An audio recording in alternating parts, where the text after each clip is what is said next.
नमस्कार आणि आपण पाहत आहात लोकहित लाईव्ह न्यूज चॅनल, आवाज सर्वसामान्य जनतेचा।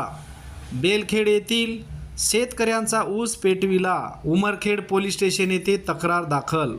यवतमाळ जिल्ह्याच्या उमरखेड तालुक्यातील बेलखेड येथील शेतकरी गजानन लक्ष्मण कलिंदर यांचा ऊस शेजाऱ्यांनी जाळला असून पोलीस स्टेशनला तक्रार दाखल केलेली आहे।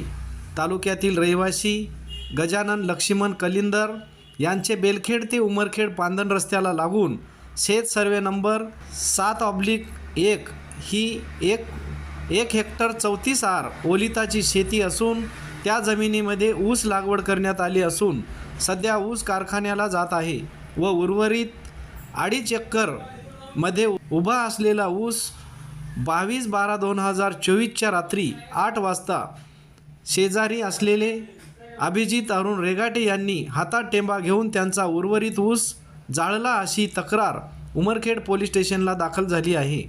रेगाटे यांच्या भावकीची जमीन विकत घेतली होती तेव्हापासून मनामध्ये द्वेषभाव ठेवून अभिजित रेगाटे त्यांच्याशी उद्धट वागत होता।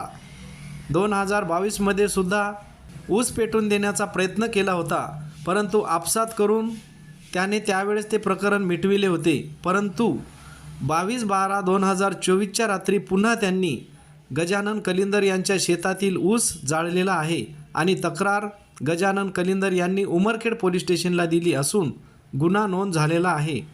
या प्रकरणातील सत्यता तपासून उमरखेडचे ठाणेदार शंकर पांचाळ साहेब व तसेच उपविभागीय अधिकारी पोलीस अधिकारी हनुमंत गायकवाड साहेब यांच्या मार्गदर्शनाखाली पुढील तपास चालू आहे।